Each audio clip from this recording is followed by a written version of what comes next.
కర్నూలు జిల్లా వెలుగొడలో ఎమ్మెల్సీ శిల్పా చక్రపాణిరెడ్డి మొక్కల పెంపకం కార్యక్రమం ప్రారంభించారు. ఈ కార్యక్రమంలో శిల్పా భువనేశ్వర్ రెడ్డి మరియు వెలుగొడ మండల టీడీపీ నాయకులు పాల్గొన్నారు.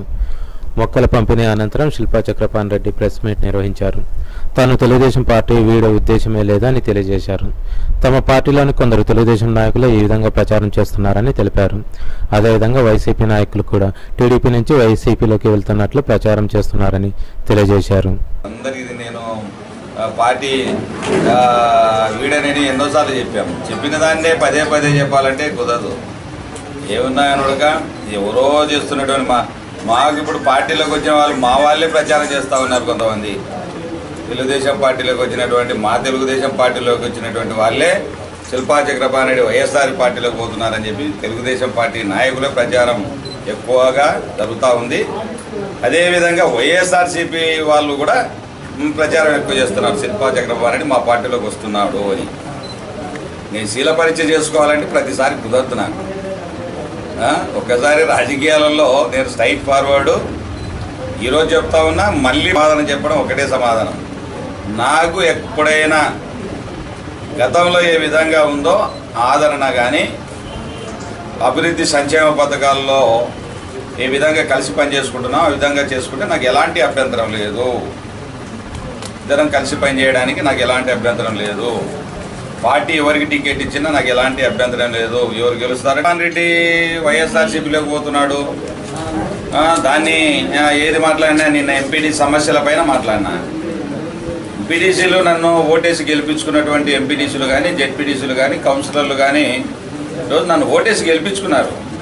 గెలిపించుకున్న తర్వాత నాకు బాధ్యత ఉంది దానిపైన. నేను కౌన్సిల్లో కూడా మాట్లాడడం జరిగింది.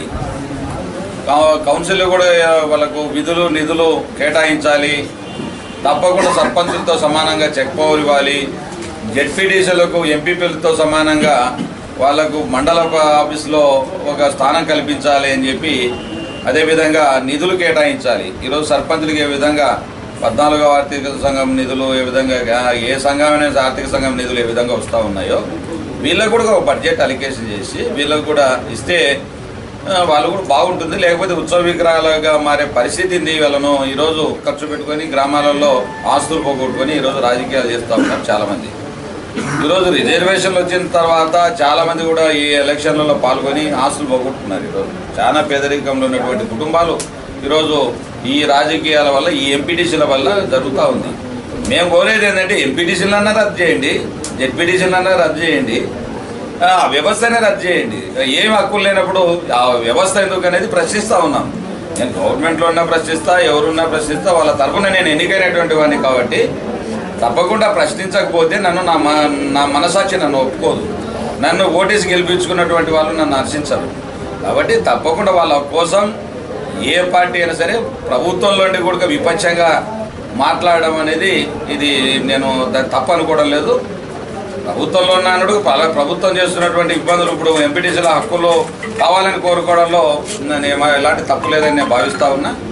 తప్పకుండా మాట్లాడలేకపోతే అవి అసత్యాలే కూడా సత్యాలే పరిస్థితి కనపడతా ఉంది. ఈరోజు ఎక్కడ చూసినా ఒక చక్రపాణిరెడ్డి ఏం జరగదు, అంతా మాదే జరుగుతుంది, మేము చెప్పినట్టేనా అలా అంటే జరగని పని. అది జరగని పని. నేను ఏ రోజు ఏరాస్ ప్రతాప్ రెడ్డి గారు మంత్రి కండేటప్పుడే నేను ఆ రోజు లెక్క పెట్టకుండా ఇబ్బంది పరిస్థితుల్లో తెలుగుదేశం ఉండేటప్పుడు ఆ రోజు నేను జగన్మోహన్ రెడ్డిని ఎదిరించి కానీ ఇంకోరు ఎదిరించి కానీ ఆ రోజు పోరాటాలు చేశాము. ఎన్నో ఈరోజు నన్ను నమ్ముకున్నటువంటి తెలుగుదేశం పార్టీలో ఎంతోమంది కార్యకర్తలు ఉన్నారు ఈరోజు నా వెంట. ఆ రోజు పాపం నన్ను నమ్ముకొని ఆ రోజు తెలుగుదేశం పక్కా తెలుగుదేశం నేనుగా చంద్రబాబు నాయుడు సంబంధించినటువంటి తెలుగుదేశం పార్టీకి సంబంధించినటువంటి వ్యక్తులు ఈరోజు నా ఇంట ఉన్నారు. ఈరోజు వాళ్ళు బాధపడడం అంటే పార్టీకి నష్టం. ఇట్లాంటి చర్యలు జరిగితే జరిగేది ఎవరికి జరుగుతుంది? పార్టీకి నష్టం జరుగుతుంది. కాబట్టి దయచేసి నేను కోరేది ఏంటంటే, అధిష్టానాన్ని కోరేది ఏంటంటే, అందరము పాత పద్ధతిలో కలిసిమెలిసి ఉండాలి. కలిసిమెలిసి మనం పార్టీని అభివృద్ధి చేయడానికి మేము ఎలాంటి సంకోచం లేదని